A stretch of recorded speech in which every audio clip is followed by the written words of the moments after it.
या कुक्षि विवरे कृत्वा स्वयं रक्षति सर्वतः नमामि जननीं देवीं परां प्रकृतिरूपिणीं कृच्छ्रेण महता देव्या धारितोऽहं यदोदरे तत्प्रसादात् जगद्दृष्टं मातुर्नित्यं नमोऽस्तु ते पृथिव्या यानि तीर्थानि सागरादीनि सर्वतः वसन्ति यत्र तां नौमि मातरं భూతిహేతవే. మాతృదేవో భవ. వృశ్చిక రాశి వారికి ఫిబ్రవరి నెల 2026 సంవత్సరంలో గోచార ఫలితాలు ఏ విధంగా ఉంటాయో సశాస్త్రీయమైన పద్ధతిలో తెలుసుకునే ప్రయత్నం చేద్దాము. ఇందులో నా సొంత కవిత్వం కానీ నా కల్పనలు కానీ ఏమీ ఉండవు. మిమ్మల్ని ఇంప్రెస్ చేయడానికి, అంటే మిమ్మల్ని సంతోషపెట్టడానికి ఏవో కల్పనలు ఏమి చెప్పడం జరగదు. అలాగే భయభ్రాంతులు చేసే ప్రసక్తి కూడా లేదు. ఏం భయపడకో. దేవుడు అనేవాడు మనం శిక్షించడానికి కాదు ఉన్నది, రక్షించడం కూడా అయిందే బాధ్యత. కాబట్టి దేనికి మీరు భయపడాల్సిన పని లేదు. మీ వెన్ను తట్టి చెప్పడం కోసమే నేను పెట్టినటువంటి మన యొక్క ఈ ఛానల్. కాబట్టి సశాస్త్రీయమైన విశ్లేషణ కావాలంటే మన ఛానల్ని సబ్స్క్రైబ్ చేసుకోండి, చూడండి. ఓకే, ఈ వృశ్చిక రాశి వారికి ఇక్కడ తృతీయ చతుర్థ స్థానాలలో రవి యొక్క సంచారం జరుగుతుంది. రవి తృతీయ స్థానంలో 14వ తారీఖు వరకు, అంటే సంక్రాంతి వరకు అక్కడ మకరంలోనే ఉంటారు. ఈ 14 రోజులు కూడా తృతీయ స్థానంలో చాలా మంచి ఫలితాలు, అందరి యొక్క సహాయ సహకారాలు బాగుంటాయి. అంటే ఇంట కలిసి రచ్చవరమ్మన్నారు, ఇంట్లో వాళ్ళు ప్రోత్సాహం లభిస్తుంది. బయట వారు, చుట్టుపక్కల వారు కొన్ని సందర్భాల్లో మీకు అపరిచితులు కూడా మీకు సహాయపడడానికి వెనకాడరు. మీకు ముక్కు మొహం తెలియదు, అయినా సరే సహాయం చేస్తారు. ఇటువంటి ప్రభావం అంతా కూడా ఈ రవి మీకు తృతీయ స్థాన సంచారం వల్ల కలుగుతుంది. అలాగే మిగతా 14 రోజులు, ఈ నెల 28 రోజులే ఉంటుంది ఫిబ్రవరి నెల. అంచేత ఈ మిగిలిన 14 రోజులు చతుర్థ స్థానంలో సంచారం చేస్తున్నారు. చతుర్థ స్థానంలో ఉన్నప్పుడు ఆయన తల్లిగారి విషయంలోనూ అట్లాగే విద్య విషయంలో, భూమి, గృహము, వాహనము, మన స్వభావం ఇట్లాంటి విషయాల్లో ప్రతికూలమైనటువంటి ఫలితాలన్నీ చూపించబోతూ ఉన్నాడు రవి. అంటే సగం రోజులు మనకి అనుకూలంగాను, మొదటి భాగం మనకు అనుకూలంగా, తర్వాత 14 రోజులు ప్రతికూలమైన ప్రభావాన్ని ఇస్తూ ఉన్నారు. ఇక బుధుని యొక్క సంచారం తీసుకున్నట్టయితే తృతీయ స్థానంలో 2 రోజులు బుధుడు తృతీయ స్థానంలో సహకరించడు. అంచేత 2 రోజులే కానీ పెద్ద పరిగణలో తీసుకోవద్దు, అయినా తీసుకోవలసిందే ఒక క్షణమైనా కూడా. కాబట్టి 2 రోజులు మనకి ప్రతికూలమైన ఫలితాలే ఉంటాయి. ఆయన సహకరించట్లేదు కాబట్టి, అంటే మనకు అనుకూలమైన ప్రదేశంలో లేరు కాబట్టి ఈ రాశి వారికి ఆయన కొంచెం ఆ 2 రోజులు కొన్ని ఇబ్బందులు కలిగించినప్పటికీ తదుపరి ఆయన చతుర్థ స్థానంలో ప్రవేశిస్తూ ఉన్నాం. చతుర్థ స్థానంలో ప్రవేశించినప్పుడు తల్లిగారి యొక్క ఆరోగ్య విషయంలో కానీ, ఆవిడ దీవెనలు మనకు లభించడంలో కానీ, అలాగే విద్య, భూమి, గృహము, వాహనము, స్వభావం ఇత్యాది విషయాల్లో చాలా అనుకూలమైనటువంటి సుఖాలని పొందడానికి మనకి చాలా అనుకూలమైనటువంటి ప్రభావాన్ని చూపిస్తూ ఉన్నారు బుధుడు.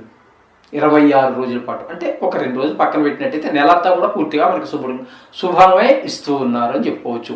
ఇకపోతే కుజుడు 22 రోజుల పాటు మనకి తృతీయ స్థానంలో ఉండి అందరి సహాయ సహకారాలు, ఇంట బయట, వృత్తి వ్యాపారాల్లో మన పై స్థాయి వారు, కింద స్థాయి వారు, మధ్య స్థాయి వారు, అన్ని స్థాయిల వారు కూడా మనకి సహాయ సహకారాలు అందిస్తూ ఉన్నారు. అంచేత ఇది కూడా మనకి 22 రోజులు అంటే చాలా వరకు చాలా బాగున్నట్టే కుజుడు కూడా. తదుపరి ఒక 6 రోజులు మాత్రం చతుర్థ స్థానంలో ఉన్నారు. అక్కడ చిన్నపాటి ఇబ్బందులు, వాహనం, అలాగే గృహ విషయాల్లో కొన్ని ఇబ్బందులు కలుగజేస్తూ ఉన్నారు. ఇకపోతే శుక్రగ్రహం యొక్క సంచారం తీసుకున్నట్టయితే 5 రోజుల పాటు తృతీయ స్థానంలోను, తదుపరి 23 రోజుల పాటు చతుర్థ స్థానంలోను, 2 స్థానాలలోనూ కూడా ఆ శుక్ర భగవానుడు మనకు అనుకూలమైన పరిస్థితి. అంటే మొత్తము నెల రోజులు కూడా ఈ నెల పూర్తిగా ఆయన కూడా మనకు శుభాన్ని కలగజేస్తూ ఉన్నారు, అందులో సందేహమే లేదు. ఓకే, ఈ విధంగా ఉన్నదండి. ఇక చతుర్థ స్థానంలో రాహుగ్రహ సంచారం. చతుర్థ స్థానంలో రాహుగ్రహ సంచారం అనేటటువంటి కొంత విద్య, భూమి, గృహం ఇట్లాంటి విషయాల్లో ఆయన ఆటంకాలు కలిగించేటువంటి పరిస్థితి. మన స్వభావం కూడా కొంచెం క్రిషియల్గా, అంటే కొంచెం దుర్మార్గంగా ఆలోచించడము, వాటి గురించి ఎక్కువ ఆలోచిస్తూ ఉంటుంది. ఈ విధమైన పరిస్థితి అంతా మనకి రాహు చతుర్థ స్థానం ఫలితాలు ఉంటాయి. ఇకపోతే పంచమంలో శని భగవాన్ యొక్క సంచారం జరుగుతుంది. అది ముఖ్యంగా సంతానం మీద దుష్ప్రభావాలు చూపిస్తుంది. చదువు, ఆటల మీద, గాయాల మీద, కొంచెం చెడు స్నేహాలు ఇత్యాది విషయాల్లో చెడు ప్రభావం చూపిస్తూ ఉంటాడు శని భగవానుడు. ఇకపోతే మనకి అష్టమ స్థానంలో గురు సంచారం. గురు ప్రభావం మన మీద, అనుగ్రహం మనకి లేనట్టే లెక్క అని చెప్పుకోవాలి. గురువు 8వ స్థానంలో ఉండటం ద్వారా.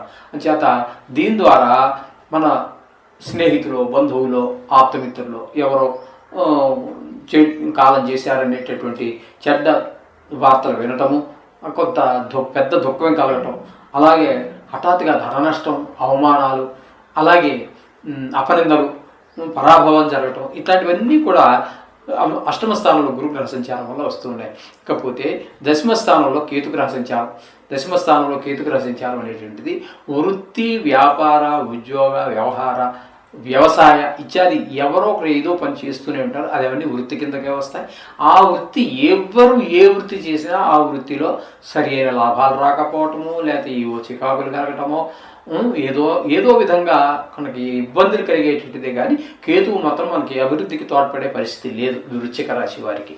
ఈ నెల రోజులు కూడా, అంటే ఫిబ్రవరి నెల రోజులు కూడా ఈ విధమైనటువంటి ఫలితాలన్నీ ఉన్నాయి. కాబట్టి వీరికి ఇక్కడ ముఖ్యంగా అనుకూలమైనటువంటి గ్రహాలు ఏవి అన్నట్టయితే శుక్రుడు ఒకడు పూర్తిగా అనుకూలంగా ఉన్నాడు, రవి 14 రోజుల పాటు, అలాగే కుజుడు ఒక 22 రోజుల పాటు అనుకూలమైన ఫలితాలు ఇస్తూ ఉన్నారు.